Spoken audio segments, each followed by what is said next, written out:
তিনটি জায়গায় খুব এক্সক্লুসিভলি আল্লাহ তাআলা নিজের পরিচয় দিয়েছেন। এক হচ্ছে সূরা বাকারার 255 নম্বর আয়াতে, মানে আয়াতুল কুরসি। এর মধ্যে 9টা বাক্য আছে, 9টা বাক্য মিলে একটা আয়াত। এই আয়াতে আল্লাহ তাআলা খুব চমৎকার ভঙ্গিমায়, চমৎকার ভাষা শৈলী ব্যবহার করে, খুব উচ্চাঙ্গের আরবি সাহিত্য দিয়ে একটি আয়াত নাজিল করেছেন। এই আয়াতটার নাম হচ্ছে আয়াতুল কুরসি। বিশ্বনবী বলেন, মান কারা আয়াতুল কুরসি দুবুরা কুল্লি সালাতিন মাকতুবাতিন লাম ইয়ামনাহু মিন দুখুলিল জান্নাতি ইল্লাল মাউত।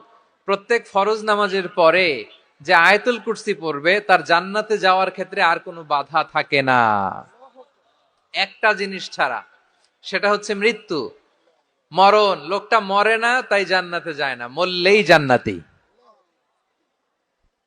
এই আয়াতুল কুরসির এই আয়াতে আল্লাহ তাআলা খুব স্পষ্ট ভাবে নিজের পরিচয় তুলে ধরেছেন।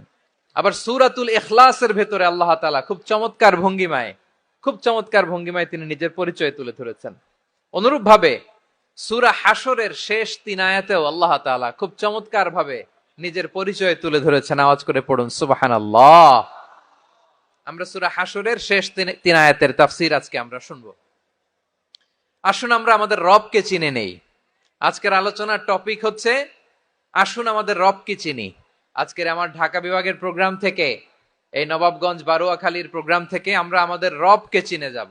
সূরা হাশরের শেষ 3 আয়াতের একটা বিশেষ ফজিলত আছে, এটা আপনারা পড়বেন। কি ফজিলত? বিষ্ণু ঈসা ইসলাম বলেন, মান ক্বালা হিনা ইউসবিহু সালাসা মাররাতিন আউযু বিল্লাহিস সামিউল আলিম মিনাশ শাইতানির রাজীম সুম্মা ক্বারাআ সালাসা আয়াতিন মিন আখিরি সূরাতিল হাশরি ওয়াক্কালাল্লাহু বিহি ৭০,০০০ মালাকিন ইউসাল্লুনা আলাইহি ওয়া ইন মাতা ফি যালিকাল ইয়াউমি মাতা শাহীদান।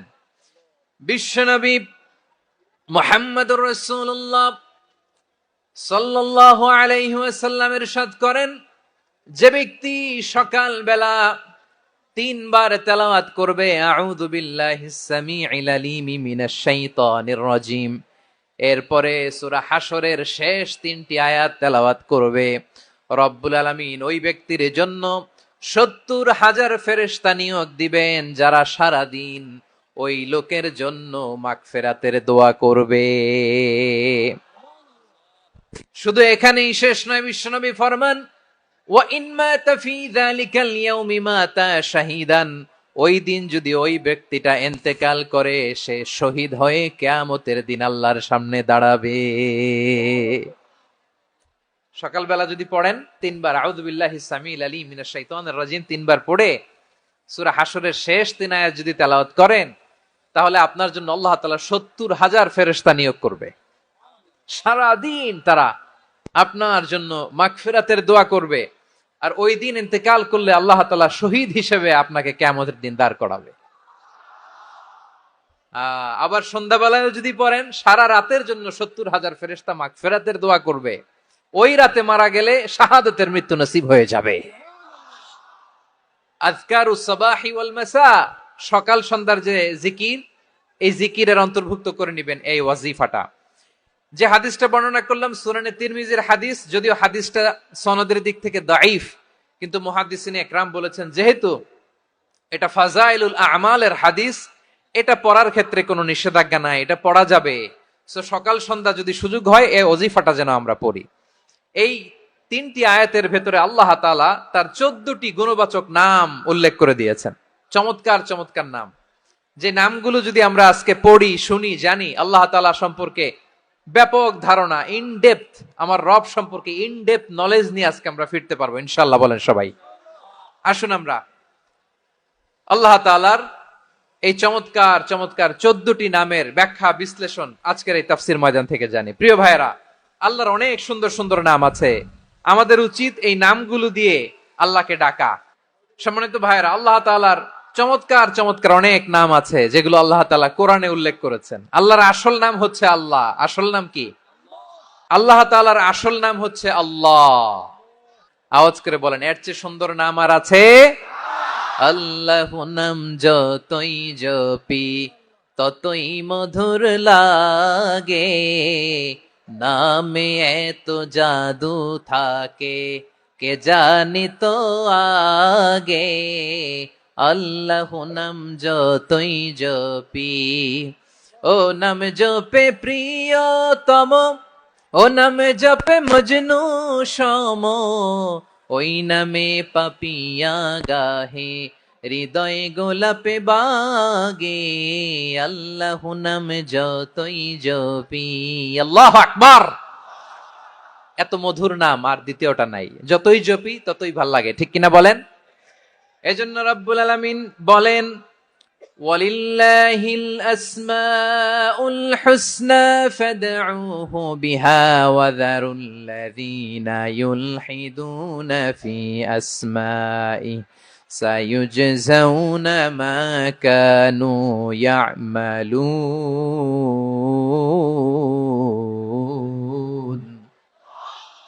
আল্লাহ বললেন, আমার অনেক সুন্দর সুন্দর নাম আছে, অনেকগুলো গুণবাচক সুন্দরতম নাম আছে, তোমরা এই নামগুলো ধরে আমি আল্লাহরে ডাকো, আর যারা আমি আল্লাহর নামের বিকৃতি ঘটায় তাদেরকে তোমরা বর্জন করো, আর তারা দুনিয়াতে যা করেছে আখিরাতের ফল তারা ঠিকই পাবে।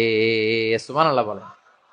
আল্লাহর অনেক সুন্দর সুন্দর নাম আছে, এগুলো ধরে ডাকতে বলা হয়েছে, আর যারা আল্লাহর নামের বিকৃতি করে তাদেরকে বর্জন করতে বলা হয়েছে। আপনি আল্লাহর নামের জিকির যখন করবেন, আপনি আমার আল্লাহর নামের বিকৃতি করতে পারবেন? বারোয়াখালীর ভাইরা বুঝে থাকলে আওয়াজ দেন, আল্লাহর নামের বিকৃতি করা যাবে? আপনি যখন জিকির করবেন স্পষ্ট শব্দে আল্লাহর নামটা বোঝা যেতে হবে। সুবহানাল্লাহ, ওয়ালহামদুলিল্লাহ, লা ইলাহা ইল্লাল্লাহ, আল্লাহু আকবার।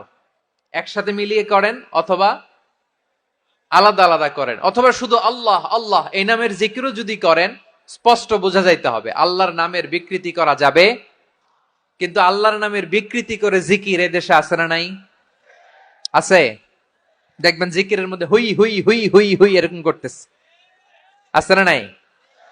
সবাই মিলে লাফাচ্ছে, দফাচ্ছে, মাথা ঝুলাচ্ছে, আর কি কি যেন বলে, ওইটার মধ্যে আমি আল্লাহর নাম খুঁজে পাই না, এরকম আছে না নাই? হ্যাঁ, হই হই করে কিম্ভূত কিমাকার অদ্ভুত আওয়াজ করে তারা জিকির করে, সেখানে আল্লাহর নাম নাই। এই জিকির আল্লাহর কাছে গ্রহণযোগ্য হবে? আল্লাহ বলেন, ওয়াযারুল্লাযীনা ইউলহিদুনা ফি আসমাইহি, খবরদার আমার নামের যারা বিকৃতি ঘটায় তাদেরকে তোমরা বর্জন করো। এজন্য জিকির যখন করব সুস্পষ্ট ভাবে আল্লাহ তাআলার নাম সেখানে থাকতে হবে, ঠিক কিনা বলেন? আবার আল্লাহ বলেন, যেমন মনে চায় তেমন জিকির তোমরা করো না। ফাযকুরুল্লাহা কামা আল্লামাকুম মা লাম তাকুনু তা'লামুন, তোমরা জানতে না, আল্লাহ তোমাদের জানিয়েছেন কেমন করে আল্লাহর নামের জিকির করতে হয়, যেমন আল্লাহ শিখিয়েছেন তেমন করে আল্লাহরে ডাকো, ঠিক কিনা বলেন? আল্লাহ তাআলা যেমন শিখিয়েছেন তেমন ভাবে আল্লাহ তাআলাকে ডাকতে হবে, ঠিক ওই পদ্ধতিতে আল্লাহ তাআলার নাম জপতে হবে। কোন পদ্ধতিতে সেটাও আল্লাহ বলে দিচ্ছেন। আল্লাহ তাআলা বললেন, ওয়াজকুর রাব্বাকা ফি নাফসিকা তাদাররুআন ওয়া খীফাতান ওয়া দুনাল জাহরি মিনাল কওলি বিল গুদুই ওয়াল আসাল ওয়া লা তাকুম মিনাল গাফিলিন। খবরদার আল্লাহর নামের জিকির করো, আল্লাহকে ডাকো। ফি নাফসিকা মনে মনে, তাদাররুআন সবিনয়ে, খাইফাতান ভীত বিহবল চিত্তে, দুনাল জাহারি মিনাল কওল অনুচ্চ স্বরে অনুচ্চ আওয়াজে। এভাবে আল্লাহর ডাকলে সেই ডাকা কবুল করে নিবে কে? তাহলে আল্লাহকে জপতে হবে মনে মনে, সবিনয়ে, ভীত বিহবল চিত্তে, অনুচ্চ স্বরে, এভাবে জিকির করতে হবে। বিশ্ব ইসলাম এবং বিশ্বনবীর সাহাবারা ঠিক এই পদ্ধতিতে আল্লাহ তাআলাকে ডাকতেন। তাহলে এই যে আল্লাহ তাআলার সুন্দর সুন্দর নামগুলো আছে, এগুলো ধরে আমরা আল্লাহ তাআলার জিকির করব, তার প্রশংসা করব, তার পবিত্রতা বর্ণনা করব, তাহলে খুশি হবেন কে? বিষ্ণু ঈসা ইসলাম বলেন, আশ-শাইতানু জাসিম আলা কলবি ইবনে আদম, শয়তান বনি আদমের কলবের মধ্যে এরকম খামচি মেরে বসে থাকে। খামচি বোঝেন তো? শয়তান বনি আদমের হৃদয়ে কলবে খামচি মেরে বসে থাকে। ফাইদা যাকারাল্লাহ খানাসা, যখন মানুষ আল্লাহর জিকির করে শয়তান দৌড়ে পালায়। ওয়াইদা গাফালা ওয়াসওয়াসা, আর মানুষ যখন অমনোযোগী হয়, গাফিল হয়, শয়তান আবার টেম্পটেশন দেয়, আবার ধোঁকা দেয়, আবার ওয়াসওয়াসা দেয়। এজন্য বিশ্বনবী বলতেন, লা ইয়াজালু লিসানুকা রাতবান মিন যিকরিল্লাহ, সব সময় প্রতি মুহূর্তে সর্বক্ষণে তোমার জিহ্বাটা আল্লাহর জিকির দিয়ে ভিজা রাখবা, আল্লাহর জিকির দিয়ে সিক্ত রাখবা, তাহলে কবুল করবে কে? সবাই পড়েন সুবহানাল্লাহ, আলহামদুলিল্লাহ, লা ইলাহা, সুবহানাল্লাহ, আলহামদুলিল্লাহ, লা ইলাহা ইল্লাল্লাহ, লা ইলাহা ইল্লাল্লাহু মুহাম্মাদুর রাসূলুল্লাহ সাল্লাল্লাহু আলাইহি ওয়াসাল্লাম। প্রিয় ভাইরা, আল্লাহ তাআলার অনেকগুলো নাম আছে। আল্লাহ তাআলার এই নামগুলো ধরে তার নাম আমাদের ডাকতে হবে, জপতে হবে। বিষ্ণু ইসা ইসলাম বলেন, ইন্না লিল্লাহি তিসআতান ওয়া তিসঈনা ইসমান মিআতান ইল্লা ওয়াহিদা। আল্লাহর রয়েছে 99টা নাম, এক কম 100। এক কম, হ্যাঁ, আমরা বাংলায় বলি না যে এক কম 100, মানে আসলে কয়টা? 99টা। বিশ্বনবী বলেন আল্লাহর 99টা নাম আছে, মিআতান ইল্লা ওয়াহিদা, এক কম 100।